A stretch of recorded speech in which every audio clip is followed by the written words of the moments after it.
Well, hello and welcome to another edition of Health Solutions with Shawn and Janet Needham, where Team Needham discusses everything healthcare. I'm your host, Shawn Needham, and along with my wife, Janet, and we are streaming live from the Moses Lake Professional Pharmacy Studio. And I am super excited to have Roddie Markel back on. She is going to be talking about her most recent go into the nutrition business, and she has a Facebook page and I think a website that's up and running now. So super excited to have her on. She helps she helps people with nutrition, and nutrition, as you know, is the most important thing we can do when it comes to our overall health. There's basically three things we can do to be healthy, and that is diet, exercise, and sleep. And of those, sleep is probably the most important, but nutrition is the second most important, and more important than exercise, believe it or not. So, Roddie, without further ado, welcome to our show. Well, thank you so much for having me. I really appreciate being here. Yeah. So tell us a little bit about your journey and how you got into be a nutrition coach.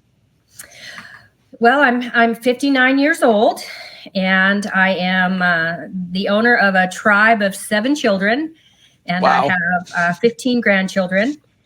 And my journey into nutrition, I've always been an athlete. I've been an athlete since I was about 12 years old. I spent quite a bit of time in my earlier years doing triathlons. I was a marathon runner. I was a competitive runner. And then as I started to age, those things weren't working quite as well for me. And so, my kids grew up. They moved out of the house. Life changed. I started to get older. I started to put on a little bit of weight.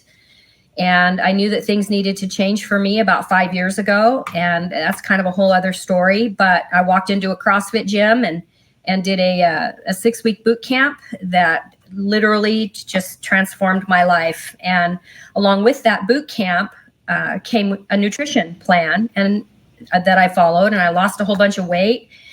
And more so than the weight loss, I think for me was just a transformation into a whole different person. It sort of reset my life in so many different ways, spiritually, physically, mentally, emotionally, that I really wanted to give back what I had been given. And so I went and got my nutrition license, and I opened my own business. And I like to say that my why for everything that I do is my kids and my grandkids. I want to be around for a long time. I want to be able to play with them. I want to be able to throw them in the air, play soccer, hang out with my girls in the gym. All of my girls are CrossFitters. And I want to do that as long as I can possibly do that and leave a really strong legacy. Yeah, and I think that's a common theme for many of us. I know as I aged, I wrestled with my weight a decade ago, and I wanted to make sure that I could play with my kids, and be active with my kids. So that really changed my health journey too. So, Janet, do you have any questions for Roddie? Okay, so first off, let's give the viewers the name of your company, and then just how that transformation happened with the nutrition. We probably want to talk a little bit about that, because that's not just I changed it. There's steps, right. I'm sure. Right. So my company's name is Nutrition by Design. I've been in business now for about a year, and I have actually 2 coaching programs. I have a macro tracking program where essentially I assign you a set of macros based on your goals. And you can essentially eat whatever you want as long as you stay within those macros within about a 5 or a 10 gram variance. The weight loss is usually between 1 to 1.5 pounds a week. So it's a little bit slower, but it's sustainable, and it's kind of fits really well into real life and eating out and all of those things. But it is a little bit slower. Then I have another more structured program for those individuals who don't really understand necessarily macro tracking, and they just want to be told what to do. They don't meal prep. They're not into meal prep, and they're just like, tell me what I want to eat, or tell me what you need me to eat. And it's a very structured program that you lose weight at a little bit higher level.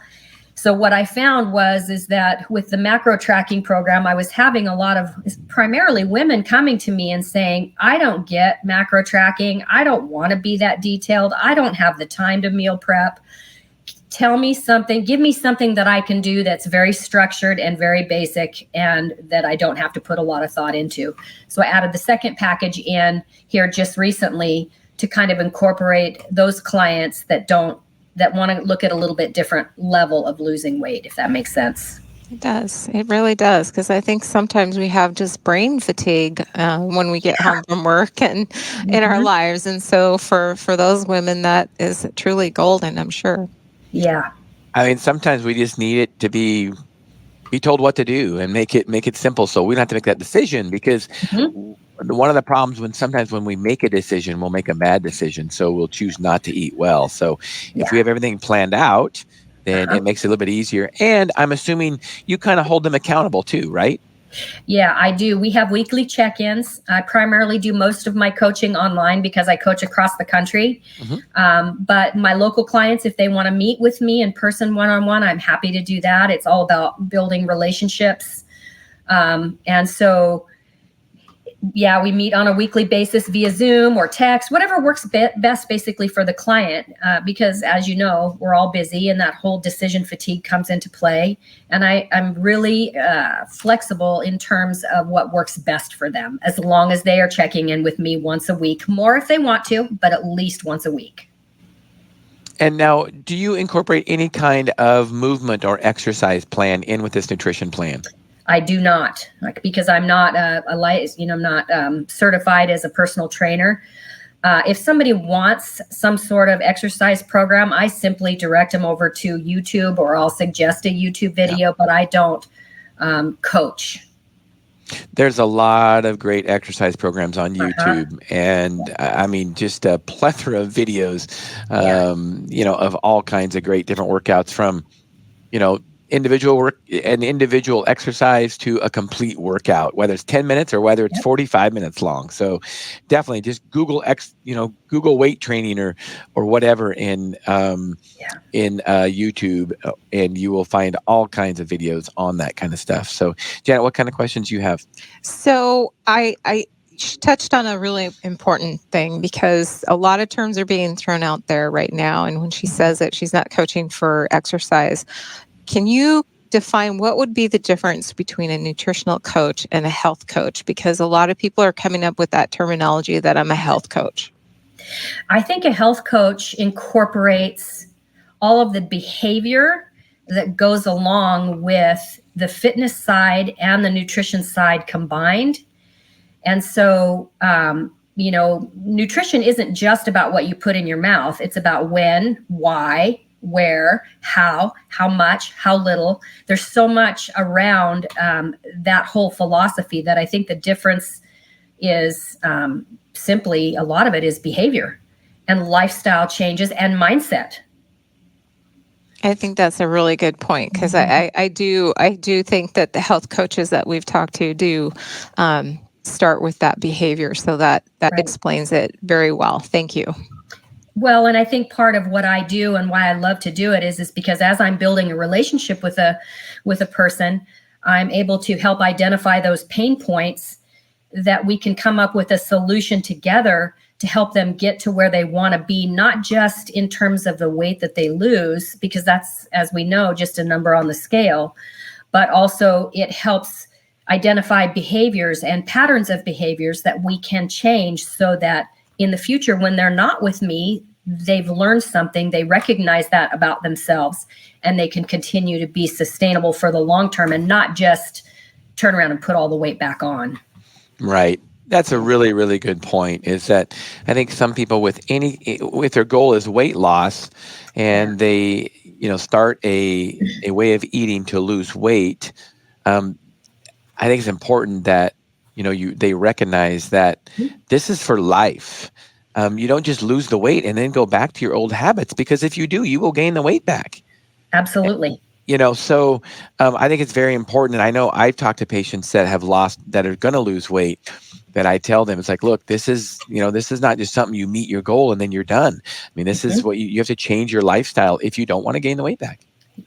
Absolutely. And I think that's true at any point in our life, but especially as we get older. I know that as I've aged as a woman, my body is not the same as it was when I was 35. In some ways I'm a lot stronger because I'm a CrossFit addict. I'm a lot stronger physically, but my body's nutritional needs have changed. My sleep has changed. There's so many things that change over time. So that's why you have to be in it for the long haul. It's a marathon. Right. So there's so many different ways of eating, and I like to call them ways of eating rather than diet.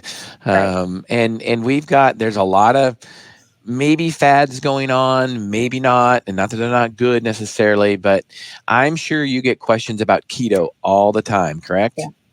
I get not so much about keto because a lot of my clients haven't really run into that much where they're like, should I do keto? Should I do this? Should I do that? What I do is I let them know what I offer, and I offer a well-balanced 40-30-30 plan. And if that doesn't work for them, then they can, do something different. So I don't get a lot of questions actually about keto. What I get is, what do you offer? And if it works for them, they come on board. And most people really like the balanced approach because it doesn't have that deprivation mindset. Well, and it's more sustainable, and you have to have something, sustainable long term. And true keto, if you're going to, eat, true keto, it's very hard to stay in true ketosis and keep that lifestyle up. So it might work short term to lose weight, but I do know a lot of people that went on keto, they lost 40, 50 pounds, whatever, and then they went off and they went back to their old habits because they didn't change their real habit. It wasn't sustainable. Right. And I was one of those people. I did keto for a while, lost a lot of weight. I felt great. But it just was not something that I could maintain. And then once I went off of it, all of the weight just came back. So the balanced approach has always worked best for me personally, which is why I like to coach to that as well, because it works. 40, 30, 30, 40% carbs, 30% fat, 30% protein? Correct. Okay. Right. And so I do want to keep in mind there are a few exceptions, and that's partly what Shawn and I have talked to people where, you might have a nutritional need that's different, but that is where it comes into play that, we make exceptions and we work with it, because I think for most people, sustainability is also important to not have barriers, because if you, like you say, restrict things for so long, it gets thrown out. It's like, no, I'm not doing this anymore. I'm tired of this. This is just not any fun. So. Right. And that standard, that 40-30-30, like you said, is adjustable based on that person and based on what their goals are and based on what their needs are. So for example, I might put a CrossFit athlete on a little bit higher protein, maybe at 32 or 35% because of the level that they're working out at. And so that's the other thing I love about the balanced approach is that you can take into consideration where a person's at in their journey, make those nutritional adjustments and get them to where they want to be so that they can perform at their best. Well, that's one of the questions I was going to ask you, because 40-30-30 doesn't work for everybody. And, maybe an endurance athlete, especially on days when they're doing, like, let's say you're doing a triathlon, 40% carbs is probably not going to be enough to finish that triathlon. Exactly. And that's all taken into consideration when we do their client assessment. And most people, if I have an athlete that comes to me and says, hey, I'm an endurance athlete, they're pretty well versed on what they need to do for their body. And so we just work together to come up with a common goal and a common solution. And what do you have athletes, let's say your CrossFit athletes or your endurance athletes or any athlete, do you have them change their diet around their workouts? No. Okay, and then what about if somebody runs a triathlon one day? You must have them change their diet for that day, correct? Yeah, I'll usually up their carb load like the day before, maybe even a couple of days before. But if the goal is truly weight loss, the consistency still needs to be there. So if they up it one day, they've got to lower it the next. They've got to stay within their range. How they do that based on what their performance or their event that's coming up is, that's kind of up to them. And again, they are pretty well versed in what they need to do for their body. So if they're having a triathlon on a Saturday morning, they're going to obviously up their carbs maybe Thursday and Friday. But earlier in the week, maybe they'll decrease them somewhere else so that at the end of the week, the average is still going to be within those guidelines. Right. If the goal is weight loss. Right. That makes complete sense. Yeah. Janet, what other questions do you have for Roddie? So we talk about decision fatigue, but there's also some barriers that happen, and that's just life. So how do you address those with each client? As far as just general barriers, like maybe they fail one week or... Right, correct. Well, first of all, I'm not the kind of coach that's going to bust their chops over it. It's their journey. I'm simply here to support them, and I can't want something for them more than they want it for themselves. So we'll usually talk through it, and they will, in most cases, come to their own conclusion on what happened that week, whether it was an emotional trigger, whether it was drinking too much alcohol, perhaps, maybe it was going out to a restaurant and not paying close enough attention to the menu. And we talk about it, and I always point them back to their why and their goal. And then I just simply encourage them to get up and do it again, reset, refocus, and start again. It's a journey. It's not about perfection. Right. It's about progress. I'm their cheerleader, I'm their cheerleader. I hold them accountable, and I help them to discover why they're hitting road bumps or obstacles or barriers to help them with their behavior change in the long run. And now, how do you have them? There's so many different apps out there, I guess I should say, to track macros. What's your favorite? What do you have your clients use? I have my clients use myfitnesspal. Right. They can use whatever they want, but I'm the most familiar with myfitnesspal, so I can follow them on myfitnesspal and see what they're doing. So they can tell me they're doing one thing and be doing something completely different. And so, right.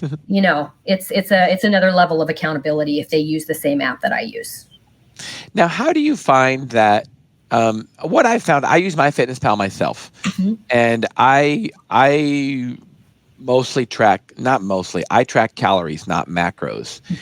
But in the end, it seems that as long as you eat clean, my macros are about 50% carbs. I'm an endurance mountain bike racer. 50% carbs, 30% protein, 20% fat. The fat and protein sometimes changes. And I don't track macros. I track calories. So what do you find as when people track macros? Do you find that calories kind of come into line, or do you not worry about calories at all? Or do you talk about that? The calories pretty much, if they're sticking within their macros, their calories are pretty much coming into line with where they should be. Right. Yeah. Yeah. But we don't talk a lot about calories. Yeah. Yeah. So do you have a story, a good client story where you've, over the last year, where you've, really made a difference in their life? Oh, I have a really great story. Please. We love stories. I had a client come to me who was really struggling with her weight and was feeling really down on herself. And she was living in a camp trailer with her children and her husband. They were in transition. So life was really hard. Life was really busy. Cooking was not ideal. She was really uncomfortable in her skin. She didn't think that she would have much success with the program. She pretty much was shooting herself in the foot when she walked in the door. And so I said, well, let's just give it a try and just trust the process, and we'll do this together. And so she did, and she struggled. She struggled with the busyness of life like we all do, finally got herself on track. And during her one of her check-ins, she said, when I was young, I used to do ballet. And I've gotten this makes me really emotional. She said, I have been so heavy that I can't do ballet. And she said, I know I haven't lost very much weight right now, but I want you to know I took a ballet class. Oh. Wow. And I was like, oh my God, this is why I coach. Right. That's life-changing. That's life-changing. It's life-changing. She said, it was ugly and I'm still overweight. She said, but I cannot tell you how good it felt to be able to dance again. And she ended up going off program, and continuing on her own journey and continuing to lose weight. And the last time I talked with her, she had lost enough weight to get into the dress that she wanted to wear for her daughter's wedding. And not only is she doing ballet, she's teaching it again. Oh, That's really, really cool. I know. Isn't that crazy? It's so touching. And I just love that story. Well, and I think that's one of the reasons that, many of us want to lose weight. I mean, you talked about your journey and I talked about my journey. It's not just so that we look better and feel better. It's so that we can do regular activities and, that you can't do when you're heavier. And, it is so empowering to yourself when, you can go out and do activities that you were doing when you were a teenager. And I can't tell you just how good that makes me feel when I was able to do that again. Oh, yeah. When I first started my journey at the CrossFit gym, I had some physical ailments that I had to overcome. I had 2 frozen shoulders. I had 20% mobility in one arm and about 80 in the other. I couldn't raise my arms above my head to do a jumping jack. I couldn't do a push-up. I literally could not hardly take my shirt off without help. And my coach told me, because I would get so discouraged, I'd be like, why am I even here? I can't even do this. This doesn't even make sense to me. I'm in pain. I'm uncomfortable. And my coach basically said to me, for every 1 exercise you can't do, I will give you 10 that you can. You need to get up, get your rear end in the gym. He used a different word. Get your rear end in the gym and keep coming back. And I'll never forget the day that I told him, I said, Coach, I'm ready to do a burpee. I can do a burpee. I think I can get down on the ground and get back up. And he's like, are you sure? And I said, no, but that was my goal. And I said, how do I do a burpee? He looked at me and he said, you fall down on the ground and then you get back up. And I literally did one burpee and I just cried because I knew at that point that I had overcome and I could move forward. And it just took that belief of a coach, having a coach believe in me enough to push me to keep showing up, that turned the corner for me and said, I got to do this for other people. Plus, I chose to live an alcohol-free life about 5 years ago. And one of the things we learn is that you have to give back what's been given to you, or you can't keep it. Right. And that makes sense. Yeah. And so I have to do this for myself and for others. And I have to give back what was given to me. Well, congratulations on being alcohol free for 5 years. Well, thank you.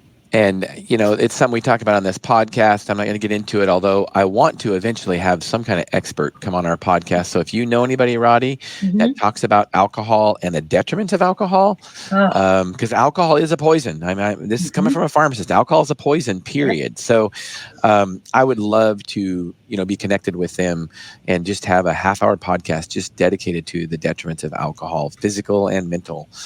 Okay. So if you know anybody, please put me in touch. I will. So back to the frozen shoulders. Yeah. So I'm putting you on the spot here. You ready? Uh-huh. Okay. I'm assuming, what'd you say? You had some physical ailments. You had frozen shoulders and only 20% movement in, was it all shoulder issues that you were dealing with pretty much? Yep. Okay. So you got these shoulders unfrozen without surgery, I'm assuming.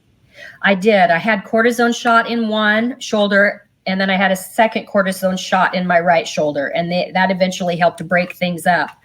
But it wasn't until I started moving and going through the pain of that movement, that it actually broke itself up. But yes, I was looking at surgery if I didn't do something else. And that's where I was going with this, Roddie, is that we talk about all the time on our podcast that, what we eat, how we exercise, how we sleep matters.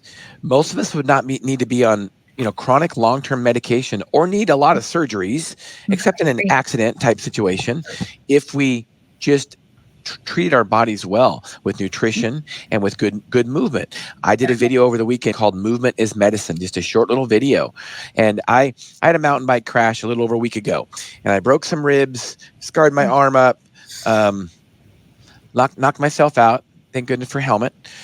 And I took a little break for a little while, about 7 days off the bike anyway.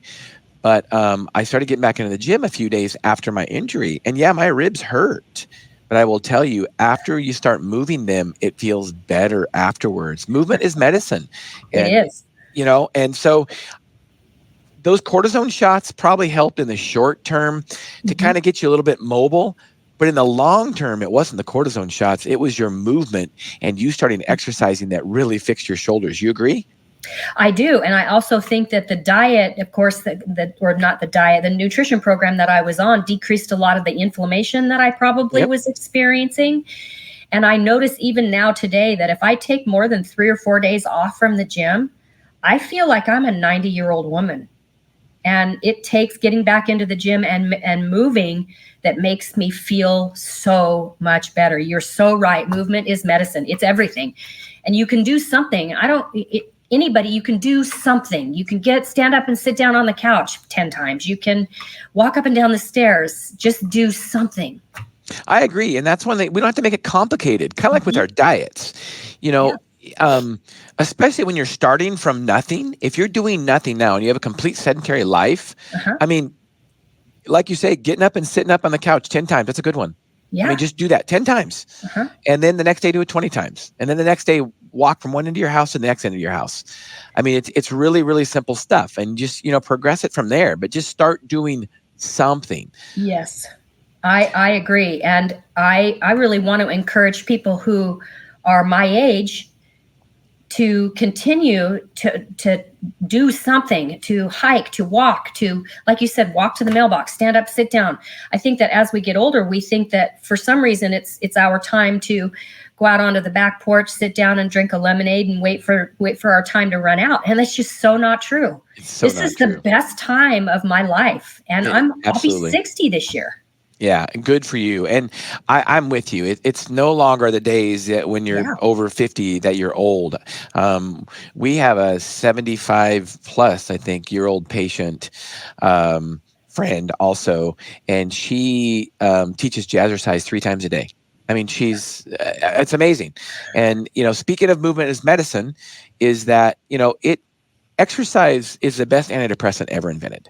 Yep. We don't need some fancy medication to help for depression. Exercise is the best antidepressant ever invented. The neurotransmitters that are released when we exercise are unbelievably much better than any drug that we could ever take. Just move your body. Right. Going back on nutrition and inflammation. So about your shoulders, when somebody always talks about they need surgery, whether it be knee surgery or shoulder surgery, I always think about diet. And one of the reasons why is because we had an orthopedic surgeon called Dr. Shawn Baker on our podcast a few years back. And he is the author of The Carnivore Diet. He's a really big believer in eating carnivore only. I know that's very controversial, but I will tell you it does work for a lot of people. And it's a very anti-inflammatory diet. He quoted, this is from him, an orthopedic surgeon, not from me. He said that 70% of orthopedic surgeries could be prevented if people change their lifestyle. 70%. I believe it. And that's crazy. I mean, I would have thought 50 maximum because I thought, okay, people that are overweight, they're 100 pounds overweight. That's why their knees are bad. That's why their hips are bad, possibly. But I thought about shoulders. And he said that can be changed with your diet. I mean, unbelievable. I mean, it was almost unbelievable when he told me that statistic. Well, and if you've ever done anything like any sort of an elimination diet where, for me, for example, sugar is a huge inflammatory, like any sugar, I'm instantly hurting. Yeah. And so just eliminating sugar from my diet as much as I possibly can was a game changer. Game changer. I went from not being able to run here just 6 months ago because I was having some shoulder challenges, hip challenges. My hip just kept hurting me and I couldn't figure it out. Went on, just started decreasing and eliminating sugar from my diet, and I can run now. Like, I'm pain free. It's crazy. I know.